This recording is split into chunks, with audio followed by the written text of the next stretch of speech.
사람들은 말하죠. 번쩍이는 명품, 비싼 외제차, 두둑한 통장 잔고가 귀티를 만든다고. 어쩌면 맞는 말이겠죠. 하지만 그게 전부일까요? 아닙니다. 그건 그저 껍데기일 뿐입니다. 진짜 귀티, 그 사람의 급을 다르게 만드는 품격은 돈이 아니라 오히려 그 돈을 끌어당기는 강력한 정신에서 뿜어져 나옵니다. 제가 단돈 70원을 손에 쥐고 세상에 처음 나왔을 때 가진 것이라고는 아무것도 없었습니다. 하지만 제 인생을 송두리째 바꾼 단 하나의 주문이 있었습니다. 내가 하는 일은 반드시 된다. 이 짧은 말이 저의 모든 것을 만들었습니다. 오늘 영상은 바로 이 주문이 어떻게 당신의 운명을 바꾸고 인간관계를 편하게 만들며 부를 끌어당기는지에 대한 이야기입니다. 앞으로도 돈으로는 살 수 없는 진짜 성공 철학을 놓치고 싶지 않으시다면 지금 채널을 구독하십시오. 당신의 인생에서 가장 가치 있는 투자가 될 것입니다. 제1장, 품격을 파괴하는 말, 그리고 창조하는 말. 우리의 삶은 끝없는 선택의 연속입니다. 그리고 그 선택의 갈림길에서 대부분의 사람들은 자신도 모르게 가장 손쉬운 길을 택하곤 하죠. 바로 시작도 하기 전에 안 될 이유부터 찾는 것입니다. 지금 이 순간 당신의 머릿속을 스쳐 지나가는 목소리를 한번 들어보세요. 혹시 이런 종류의 속삭임은 아닙니까? 돈이 없어서 안 된다. 나는 경험이 부족해서 어렵다. 나를 밀어줄 든든한 배경 따위는 존재하지 않는다. 아, 지금은 타이밍이 좋지 않아. 조금 더, 아주 조금만 더 완벽하게 준비되면 그때 시작해야지. 익숙한 변명들입니다. 그렇죠. 실패의 가능성을 조금이라도 품고 있는 도전을 마주했을 때 우리의 뇌는 기가 막히게도 방어적인 변명들을 컨베이어 벨트처럼 쏟아냅니다. 그것은 일종의 자기 보호 기제일지도 모릅니다. 실패했을 때 받을 상처를 미리 방지하고 시도조차 하지 않은 나태함을 정당화하기 위한 아주 비겁하지만 동시에 달콤한 위안이니까요. 이 세상에 그 변명만큼 값싸고 손쉽게 얻을 수 있는 위안이 또 어디 있겠습니까? 하지만 바로 그 순간 당신이 애써 지키고자 했던 최소한의 품격, 그 귀티는 산산조각 나며 소멸하기 시작합니다. 귀티란 비싼 옷이나 화려한 액세서리에서 나오는 것이 아닙니다. 그것은 자신의 삶을 스스로 책임지고 개척하려는 단단한 태도에서 비롯되는 아우라입니다. 그런데 안 될 이유라는 방패 뒤에 숨어버리는 순간 당신은 삶의 주인이 아니라 그저 상황에 끌려다니는 노예가 되기를 자처하는 셈입니다. 스스로의 가능성을 포기한 사람에게서 과연 어떤 품격이 느껴질 수 있을까요? 저는 제 인생에서 그 빌어먹을 안 될 이유라는 놈들을 평생의 가장 큰 적수로 여기며 살아왔습니다. 제게는 세상에 안 될 이유란 존재하지 않습니다. 그것은 실체가 없는 허상이며 나약한 마음이 만들어낸 신기루일 뿐입니다. 세상에는 오직 두 가지만이 존재할 뿐입니다. 바로 어떻게든 해내려는 하려는 마음과 어떻게든 하지 않으려는 안 하려는 마음. 그 두 가지 마음의 싸움이 결국 한 사람의 인생을 결정짓는 것입니다. 과거, 제가 아직 풋내기 신입사원이던 시절의 일입니다. 회의실의 공기는 유난히 무거웠고 압도적인 실적을 자랑하는 경쟁사에 맞설 새로운 프로젝트에 대한 논의가 한창이었습니다.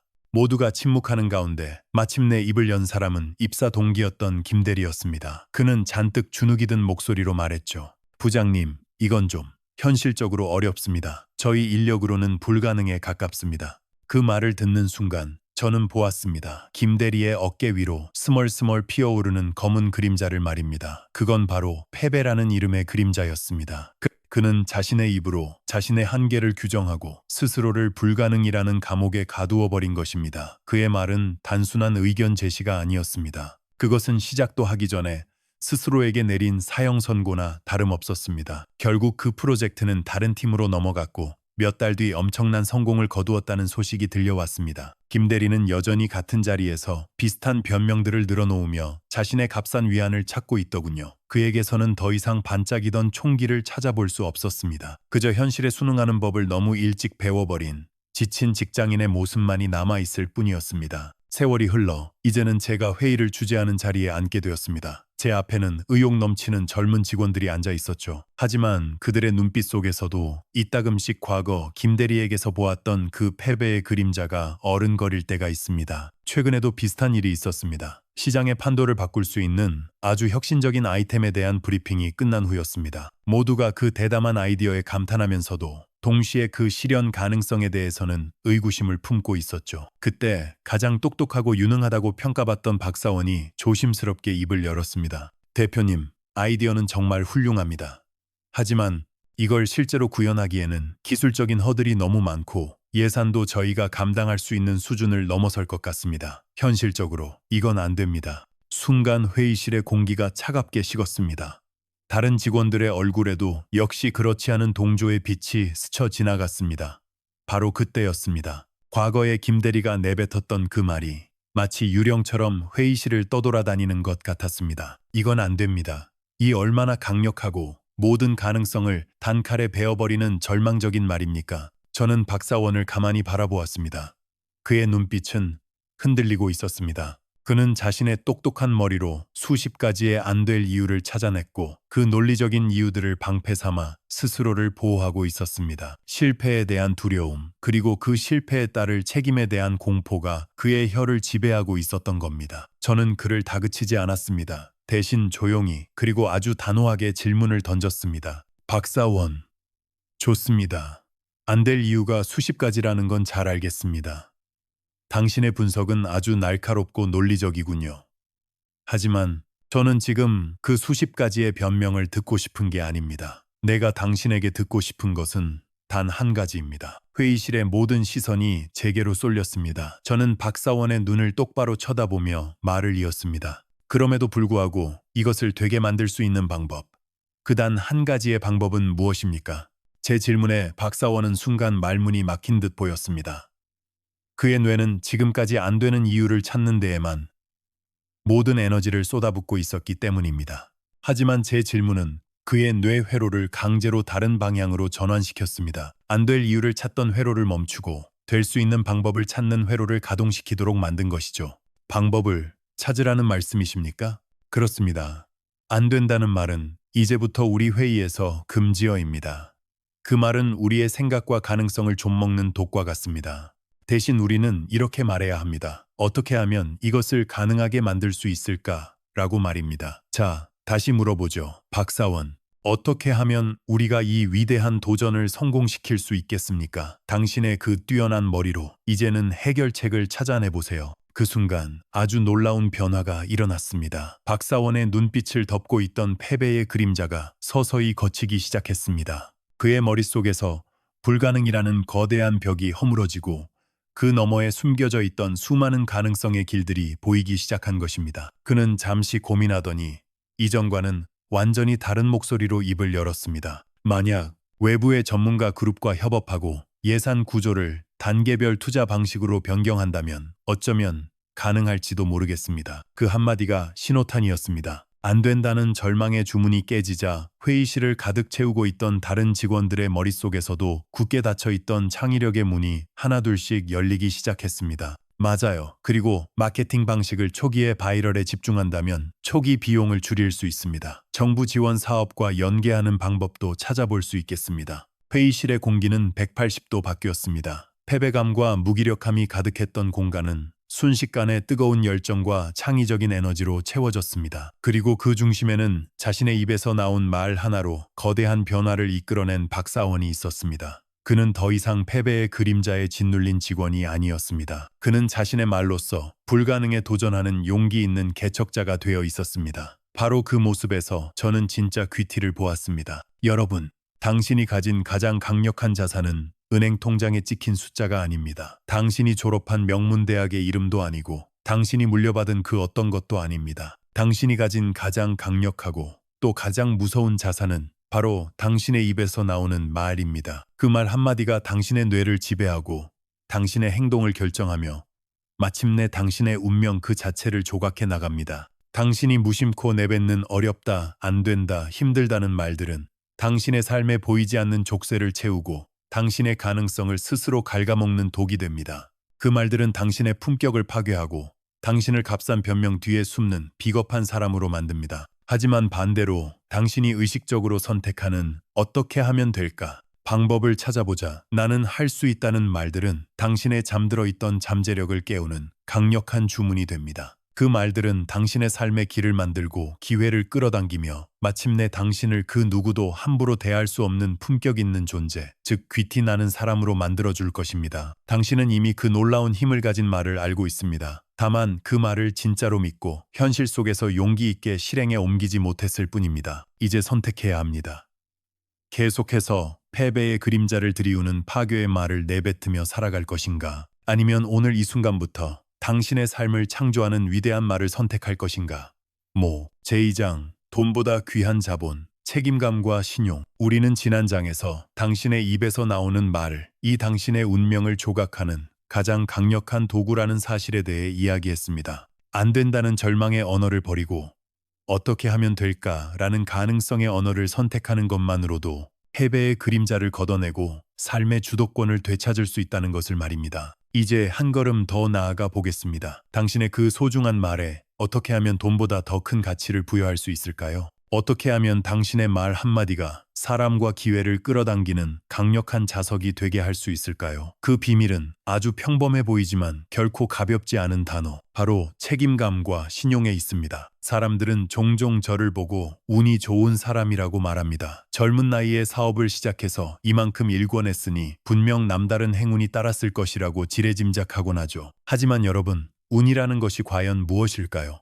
저는 감히 이렇게 정의합니다. 운이란 핑계를 대지 않는 사람에게만 찾아오는 아주 까다로운 손님입니다. 제 인생에서 책임감이라는 단어의 무게를 온몸으로 배웠던 시절은 20살 남짓의 나이에 동네 쌀가게에서 배달원으로 일할 때였습니다. 그때 제게는 세상이 전부였습니다. 낡고 삐걱거리는 자전거 한 대, 그리고 등 뒤에 짊어진 20kg짜리 쌀 한 포대의 무게가 제가 감당해야 할 세상의 무게와도 같았죠.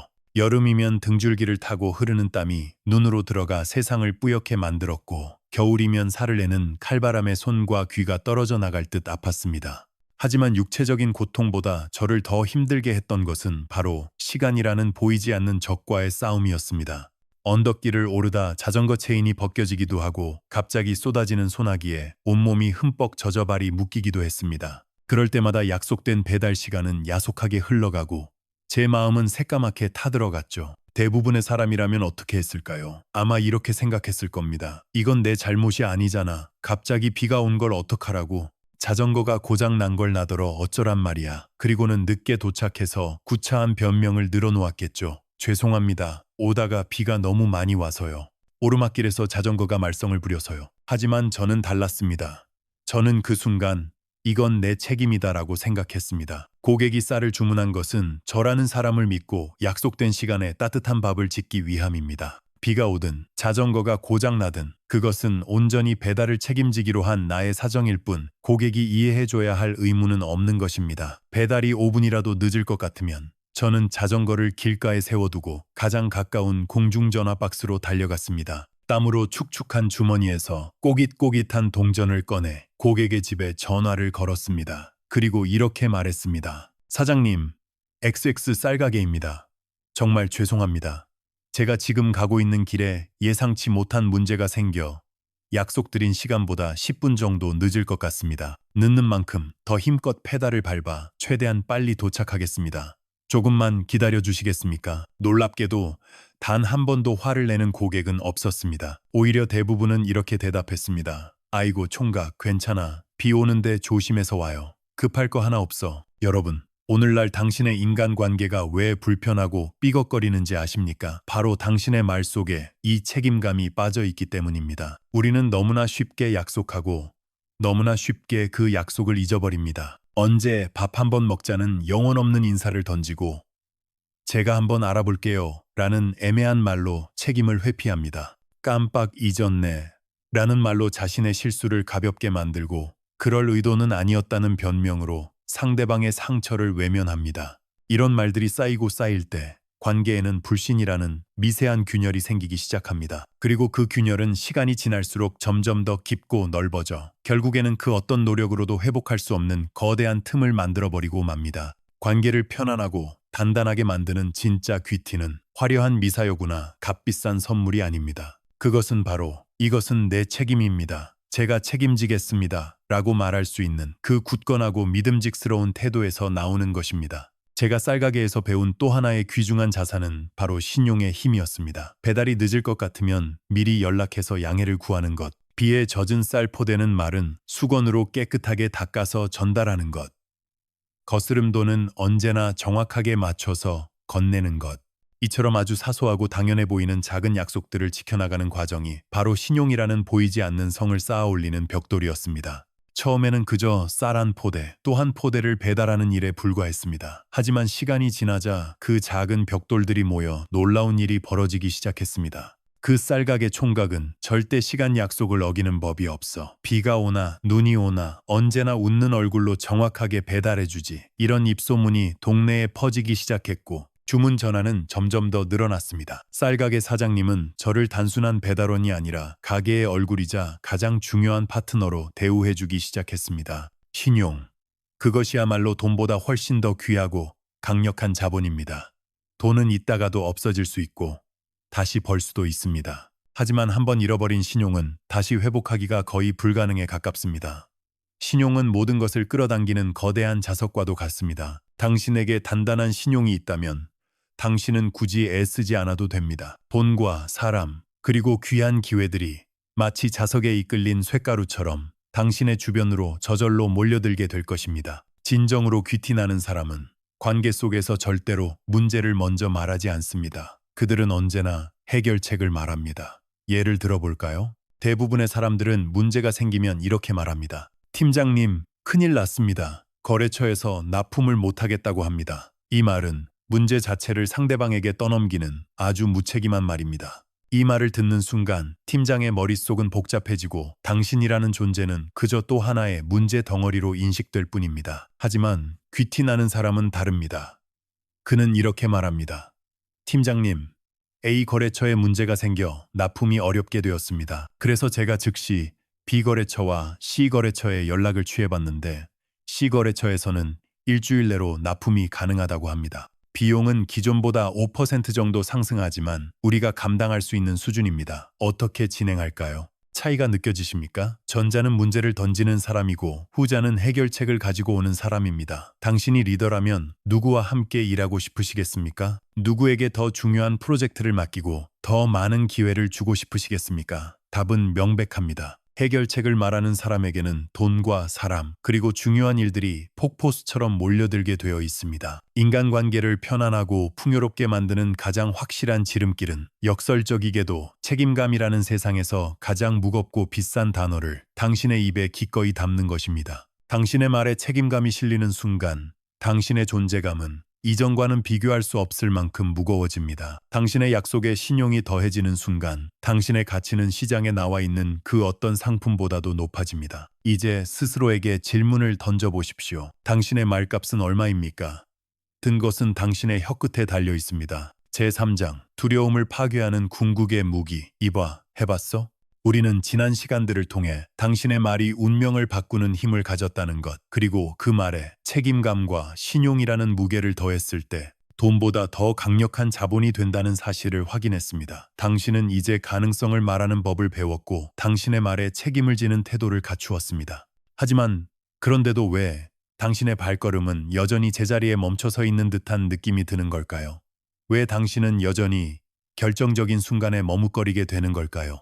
그 이유는 간단합니다. 당신의 내면에 아직 제거하지 못한 가장 강력한 적이 남아있기 때문입니다. 당신의 모든 결심을 비웃고 당신의 모든 가능성을 좀먹으며 당신의 품격을 한순간에 무너뜨리는 교활한 적. 그것은 바로 당신의 마음속에 괴물처럼 도사리고 있는 두려움이라는 녀석입니다. 당신의 인간관계를 지금보다 10배, 아니 100배는 더 편안하고 단단하게 만들고 싶으십니까? 그렇다면 가장 먼저 당신 안에 깊이 뿌리내린 그 두려움의 정체를 똑바로 마주하고 그것을 제거하는 법을 배워야만 합니다. 두려움이야말로 당신이 그토록 원하는 급이 다른 귀티, 즉 타인에게 깊은 신뢰와 존경을 불러일으키는 품격을 가로막는 가장 거대하고 질긴 장애물이기 때문입니다. 두려움은 아주 교활한 방식으로 작동합니다. 그것은 결코 자신의 본 모습을 직접 드러내지 않습니다. 대신 현실적인 조언이나 논리적인 분석 혹은 신중함이라는 아주 그럴듯한 가면을 쓰고 당신에게 속삭입니다. 네가 그걸 할 수 있겠어? 너보다 잘난 사람들이 얼마나 많은데. 괜히 시작했다가 실패하면 어떡해. 그냥 지금처럼만 사는 게 안전해. 아직은 때가 아니야. 모든 것이 완벽하게 준비될 때까지 기다려야 해. 이 목소리들은 마치 당신을 위하는 것처럼 들리지만 그 본질은 당신을 현재라는 안전한 감옥에 영원히 가두려는 두려움의 속삭임일 뿐입니다. 제가 처음 조선소를 짓겠다고 선언했을 때의 일을 저는 평생 잊을 수가 없습니다. 제 앞에는 망망대해와 끝없이 펼쳐진 허허벌판의 모래사장뿐이었습니다. 배를 단 한 척도 전문적으로 만들어 본 경험이 없는 제가 세계 최대 규모의 배를 만들 수 있는 조선소를 짓겠다는 포부를 밝혔을 때 세상 모두가 저를 비웃었습니다. 업계 전문가들은 고개를 저었고 자본가들은 등을 돌렸으며 심지어 함께 일하던 동료들조차 불가능한 꿈이라며 저를 말렸습니다. 그들의 입에서는 똑같은 말들이 쉴 새 없이 쏟아져 나왔습니다. 경험이 없어서 안 된다. 기술이 부족해서 안 된다. 돈이 없으니 당연히 안 된다.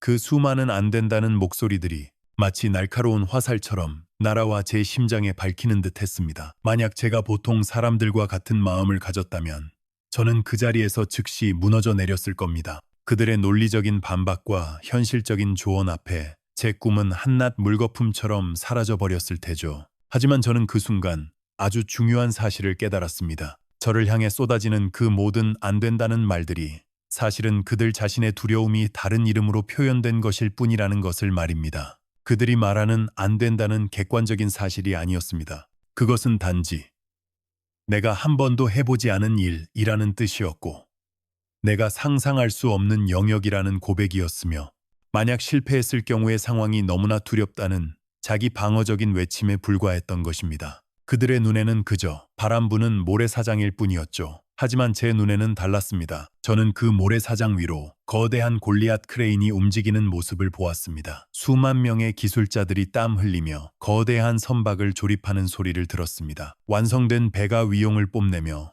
첫 항해를 떠나는 벅찬 감동을 느꼈습니다. 그들에게는 두려움이 현실이었지만 제게는 꿈이 현실이었습니다. 두려움은 실체가 없습니다. 당신이 그것을 믿고 그것에 힘을 실어주는 순간에만 비로소 생명력을 얻는 허상일 뿐입니다. 그렇다면 이처럼 강력한 두려움이라는 허상을 우리는 과연 어떻게 파괴할 수 있을까요? 진정으로 귀티가 나는 사람, 즉 주변 사람들에게 흔들리지 않는 깊은 신뢰감을 주는 사람은 바로 이 질문에 대한 답을 아는 사람입니다. 그들은 미지의 것, 불확실한 미래를 마주했을 때 뒤로 물러서거나 변명을 찾지 않습니다. 오히려 기꺼이 그 불확실성 속으로 자신의 첫발을 내딛는 용기를 가진 사람들입니다. 제가 조선소 건립을 위한 자금을 구하기 위해 유럽의 은행가들을 찾아다녔을 때의 일화는 유명합니다. 수많은 거절 끝에 마침내 한 영국 은행의 문턱을 넘을 수 있었습니다. 하지만 그들 역시 회의적이기는 마찬가지였습니다. 실물 하나 없는 허허벌판 모래사장 사진과 종이 몇 장에 불과한 사업 계획서만 들고 온 동양의 작은 나라에서 온 사업가를 그들이 신뢰할 리 만무했죠. 그들은 제게 물었습니다. 당신들의 기술력을 우리가 어떻게 믿을 수 있습니까? 당신들이 배를 만들 수 있다는 확실한 담보를 보여주시오. 그 순간 제 주머니에는 변변한 담보물이 될 만한 것이 아무것도 없었습니다. 그때 제 머릿속을 스쳐 지나간 것이 있었습니다. 저는 주머니에서 꼬깃꼬깃한 500원짜리 지폐 한 장을 꺼내 그들의 테이블 위에 올려놓았습니다. 어리둥절해하는 은행가들 앞에서 저는 지폐에 그려진 그림을 가리키며 말했습니다. 보시오. 이것이 바로 거북선이라는 배입니다.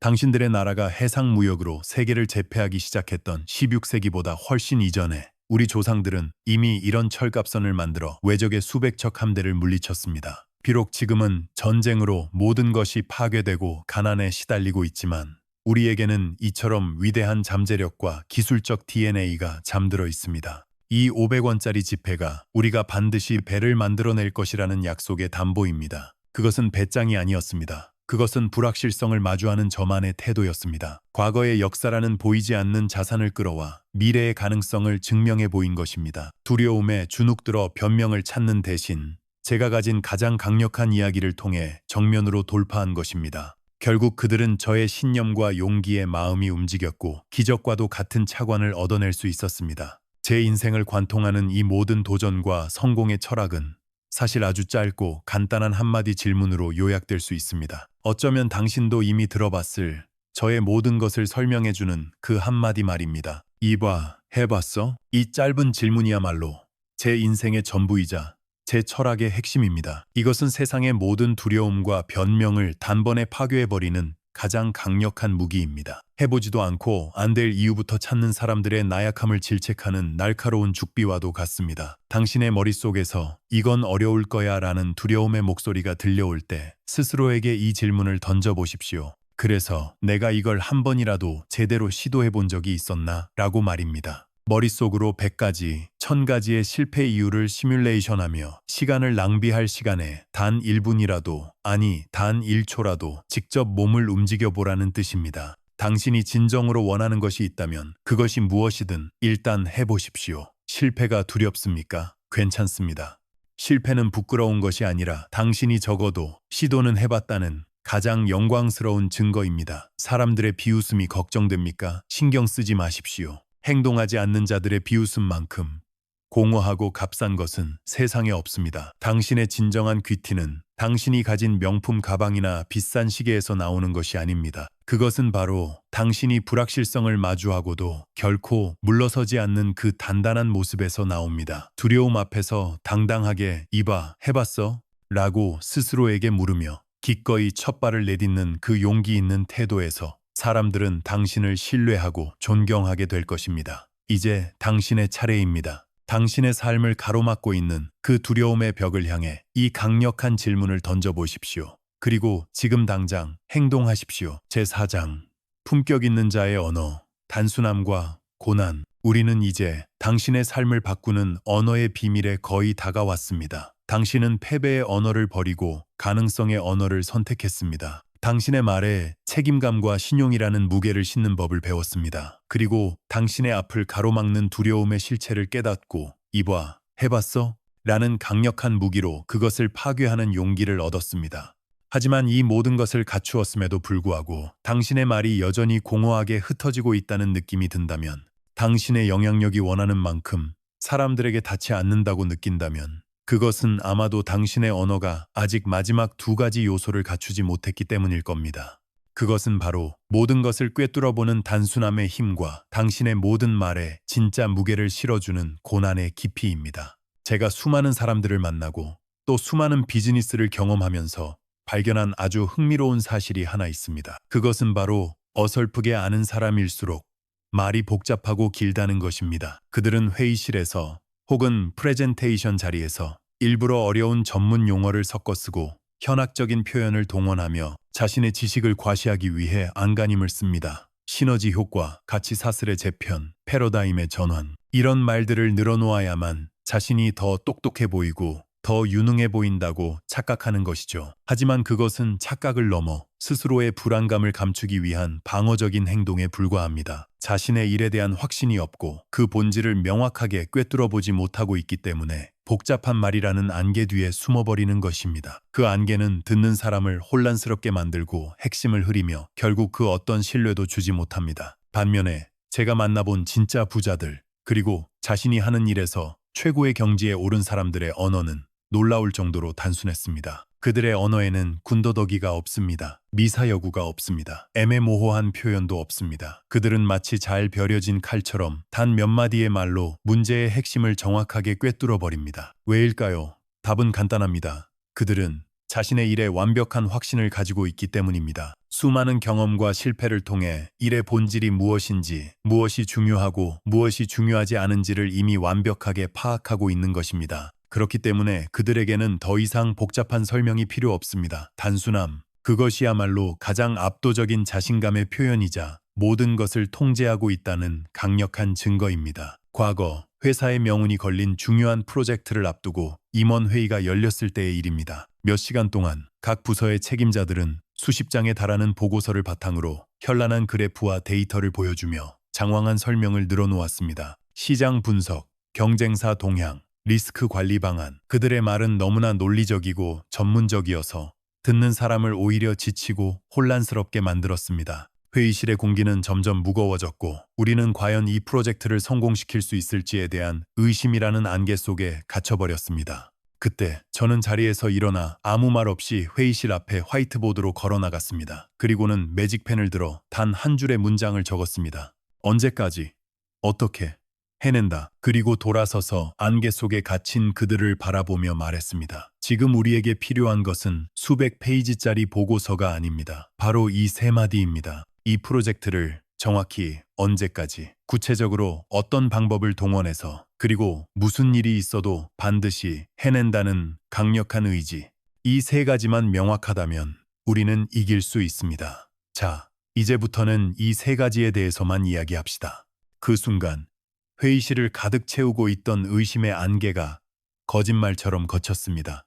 복잡하게 얽혀있던 문제들이 언제까지 어떻게 해낸다는 단순하고 강력한 목표 아래 명쾌하게 정리되기 시작했습니다. 단순함은 투명함을 의미합니다. 그리고 투명함은 그 어떤 의심의 여지도 남기지 않습니다. 의심이 사라진 곳에 비로소 단단한 신뢰가 싹트기 시작하고, 바로 그 신뢰가 당신을 다른 사람들과는 완전히 다른 수준의 존재, 즉 급이 다른 귀티를 가진 리더로 만들어주는 것입니다. 이를 단순화하십시오. 이것은 이봐, 해봤어? 에 이은 제 삶을 지탱하는 두 번째 주문입니다. 당신의 목표를, 당신의 계획을, 그리고 당신의 말을 어린아이도 이해할 수 있을 만큼 단순하게 만드십시오. 그것이 바로 당신의 언어에 힘을 싣는 첫 번째 비결입니다. 그리고 이제 당신의 그 단순한 언어에 그 누구도 거부할 수 없는 무게와 깊이를 더해줄 마지막 열쇠에 대해 이야기해 보겠습니다. 그것은 바로 당신이 온몸으로 겪어낸 고난의 경험입니다. 사람들은 종종 저의 성공한 모습만을 봅니다. 그들이 보는 것은 화려한 건물의 꼭대기에서 빛나는 조명일 뿐, 그 거대한 건물을 떠받치고 있는 땅속 깊이 밝힌 기초 공사의 무게는 보지 못합니다. 그들은 제가 이룬 결과물에 감탄하지만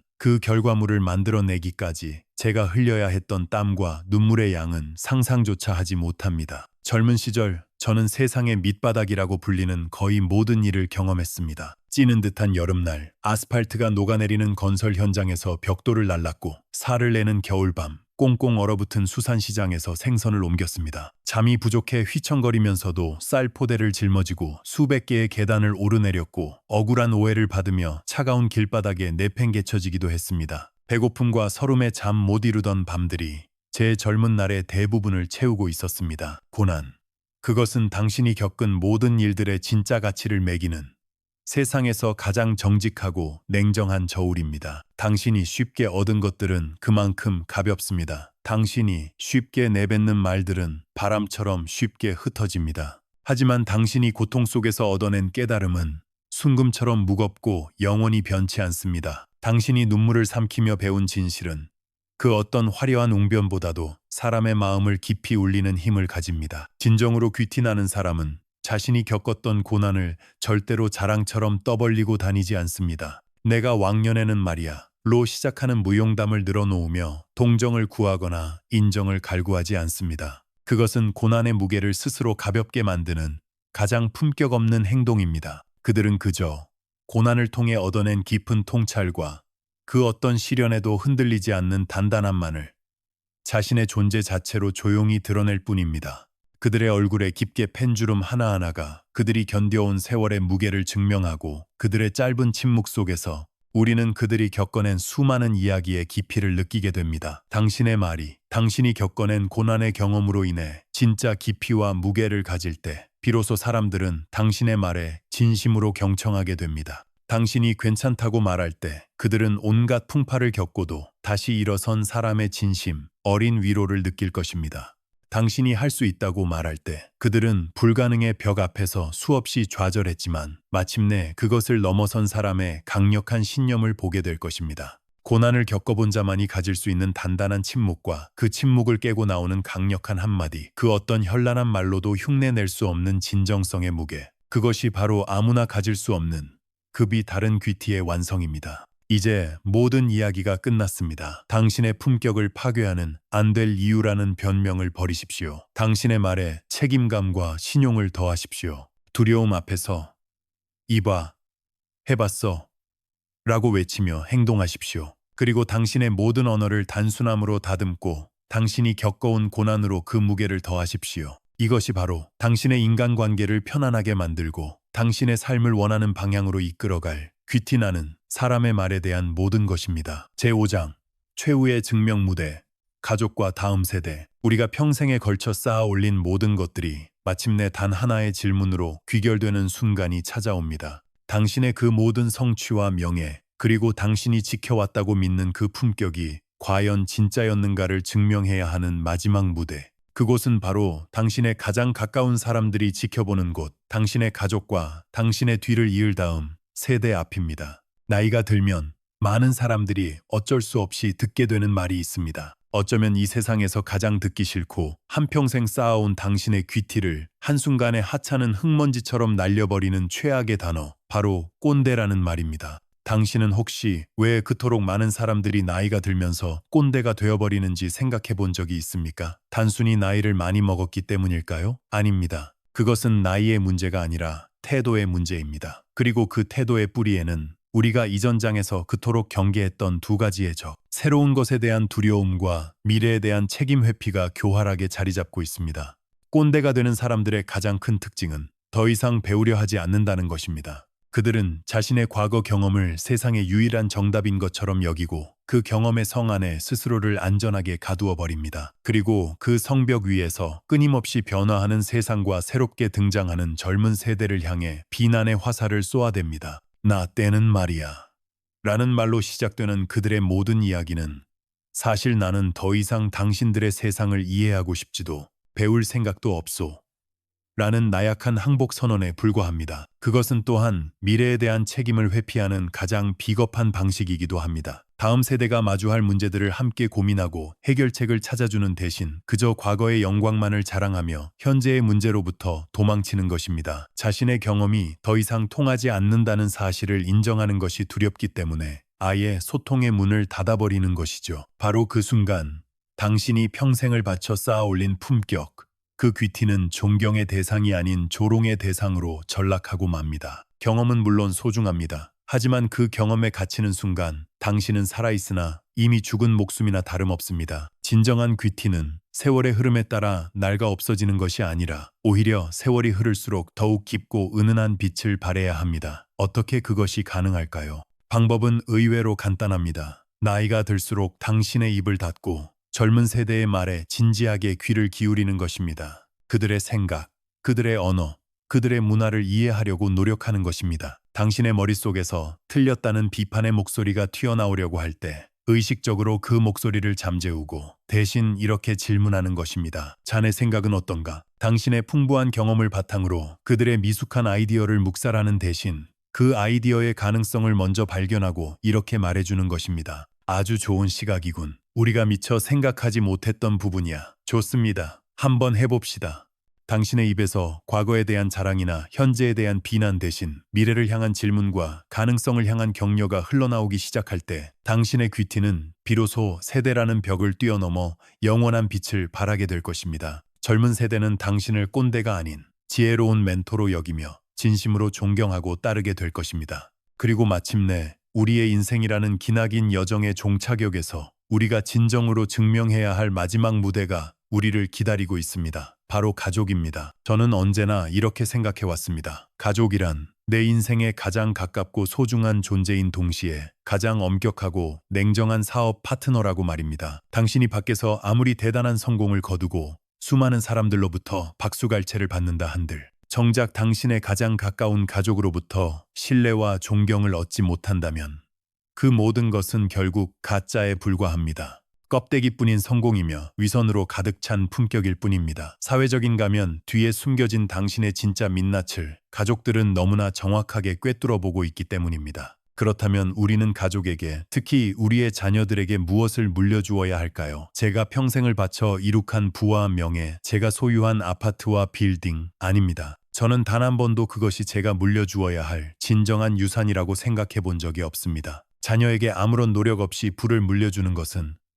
사랑이라는 이름으로 포장된 가장 잔인한 독약입니다. 그것은 자녀의 삶에서 가장 중요한 것들, 즉 스스로의 힘으로 무언가를 성취해내는 기쁨, 실패를 딛고 다시 일어서는 용기, 그리고 고난을 통해 얻게 되는 삶의 깊이를 송두리째 빼앗아버리는 행위입니다. 그것은 자녀의 귀티를 오히려 깎아내리고 그들을 의존적이고 나약한 존재로 만드는 지름길입니다. 제가 제 아이들에게 진정으로 물려주고 싶었던 것은 돈다발이나 재산 목록이 아니었습니다. 그것은 제가 평생을 사용해온 손때 묻은 낡은 망치와 달아빠진 작업 노트였습니다. 그것은 결과물이 아니라 결과를 만들어내는 과정의 소중함을 의미합니다. 그리고 또 한 가지, 아이가 걸음마를 배우다 넘어져 무릎이 깨졌을 때 당장 달려가 일으켜주고 싶어 하는 부모의 마음을 억누르고 멀리서 스스로의 힘으로 다시 일어서기를 믿고 지켜봐주는 것. 진정한 사랑은 모든 것을 대신해주고 모든 위험으로부터 막아주는 것이 아니라고 저는 믿습니다. 때로는 한 걸음 물러서서 그들이 스스로의 고난을 마주하고 이겨낼 수 있도록 기회를 주는 것이 진짜 사랑입니다. 내가 없어도 스스로의 힘으로 이 험한 세상을 당당하게 살아갈 수 있는 능력, 그것이야말로 제가 제 아이들에게 물려주고 싶었던 단 하나의 유산이었습니다. 그리고 그것이 바로 제가 평생에 걸쳐 인간관계 속에서 보여주고자 했던 진짜 품격의 완성이었습니다. 오늘 우리는 품격을 파괴하는 변명에서 시작해 책임감과 신용이라는 자본을 거쳐 두려움을 파괴하는 용기와 고난이 주는 무게까지 귀티 나는 사람의 말에 대한 긴 여정을 함께 했습니다. 성공이란 완성된 결과가 아니라 자신의 말을 지키기 위해 애쓰는 모든 과정 속에서 자연스럽게 피어나는 향기라는 것을 말입니다. 이 긴 이야기를 통해 당신은 무엇을 얻으셨습니까? 당신의 마음을 가장 강하게 울렸던 한마디는 무엇이었나요? 이제 당신의 차례입니다. 오늘 배운 것들 중 당신의 삶에 당장 적용하고 싶은 단 한 가지를 아래 댓글로 공유해 주세요. 당신의 작은 다짐 하나가 이 영상을 보는 또 다른 누군가에게는 새로운 시작을 위한 큰 용기가 될 수 있습니다. 오늘 영상이 마음에 드셨다면 당신의 소중한 생각을 댓글로 남겨주세요. 그리고 저희 채널의 구독과 좋아요, 공유도 잊지 마시기 바랍니다. 당신의 인생이 마침표가 아닌 가능성으로 가득 찬 쉼표가 되기를 진심으로 응원하겠습니다.